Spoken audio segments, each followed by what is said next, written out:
All right, hello everybody. I'm back, and a while ago I made a video about screen printing. Starting your own screen printing business or whatever. And one of the things I mentioned was doing it yourself, like figuring out ways to save money so that you can essentially make money, I guess. A penny saved is a penny earned, as they say, or a dollar, or whatever they say. But anyway. I've been working on a project recently, and before I show it to you, I just want to tell you how it all came to be. The very first exposure unit that I had was one that I made. Now, obviously, at the time I had no money. I used the basic floodlight deal, where you have like a floodlight going down the screen. Then I took it to the next level, and I built a little box with some fluorescent lights in it.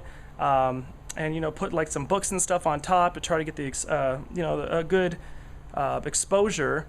And after that, I decided that I wanted to build a vacuum top exposure unit, and I did that as well, and that worked out really, really well. I used a 1,000 watt metal halide bulb, and metal halide, as you might have, if you know about exposure units, is one of the best light sources for doing this.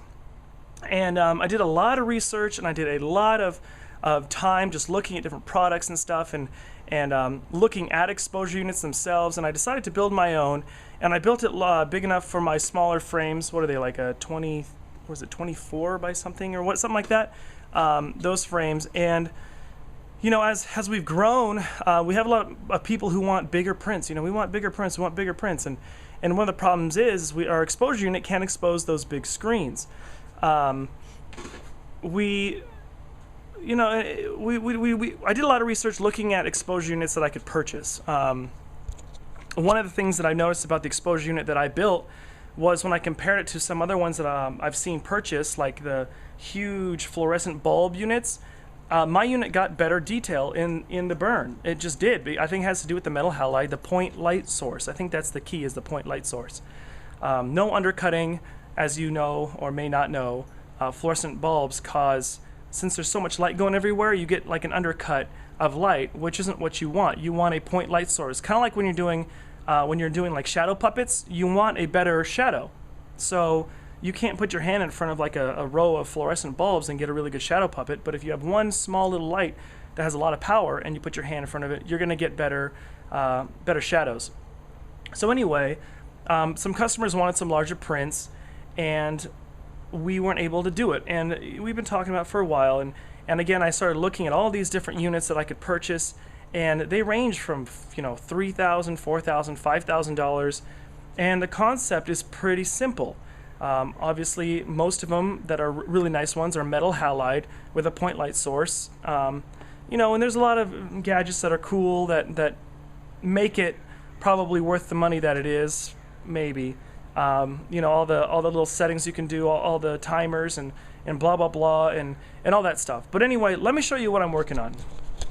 This is the exposure unit that I'm working on right now. It's an oversized unit. I think it's like 41 by 50 something inches. I don't have it in front of me right now, so it's pretty large. And one of the troubles that I got from this unit was creating a way to keep the light from coming in until I was ready to expose, because I'm using, as you can see, a metal halide bulb. It's 1,000 watts, and it takes about 5 minutes to warm up. So basically, it is continuously lit until, and then I need it to be covered until I'm ready to expose. So I built this little sliding door. Very basic. So when I have my wall here, I'm gonna have this handle, and I'll pull it out to expose the light, and when I'm done, it just slides closed like that. This is going to be the top. I can't zoom out far enough. I've already custom ordered a piece of glass that's going to fit the entire surface.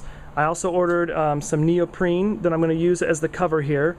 I have a metal shop that's just 2 doors down from us that's creating me like a metal or aluminum, a thicker aluminum bracket, or I guess like just a full-on rectangle here that has multiple holes in that piece. And so when I get my neoprene, I'm going to lay it on top, and I'm going to put in screws all the way around to create my suction or airtight lid.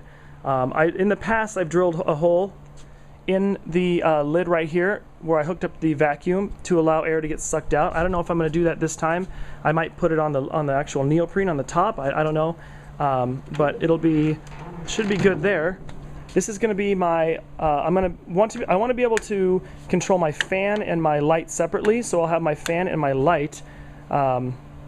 Or actually, I'll probably have my fans and my vacuum, and then I'm going to have another switch here for my light. So you'll turn the light on, turn on the fan so it stays cool, so that when I turn the light off, the fan keeps running and it can continue to cool off the bulb. Let me turn my phone off here. It's making a lot of noise. I know when phones don't do what you want them to do. I'll just ignore that. But anyway, I put the unit on wheels so that it can roll easily. So you can see I just pull it. It doesn't take a lot of force to make it roll around. And yeah, so I'm going to be wiring this up soon. Like I told you, I'm waiting for some pieces to arrive. But there you have it. Total investment here, because I already have the bulb and the ballast for this. So total investment's probably going to be about $500. Now that's way better than spending $5,000. And I know a lot of you might be looking at this going like, that's not going to work, that's not going to work. But you know what? I really believe this is going to work. My bulb isn't going to be that low, by the way. It's going to sit a little bit higher. You know, I don't need it to expose with this entire surface area unless I'm doing a really large oversized screen like this one here, which I'm going to put on top and then I'm going to show you. Like there's a screen that I have that I'll use to screen print on tablecloths and stuff like that. So that's the biggest frame I have, and still the height of that frame doesn't even cover, you know, anywhere near the size of this exposure unit. So I'll be able to expose 2 screens at a time, and yeah, I think my favorite part is this sliding door. Look how easy that is. I can do it with my foot. But anyway, so just wanted to show that to you guys and give you some hope in you know, being creative and thinking outside the box and saving yourself thousands of dollars. So, till next time, see ya.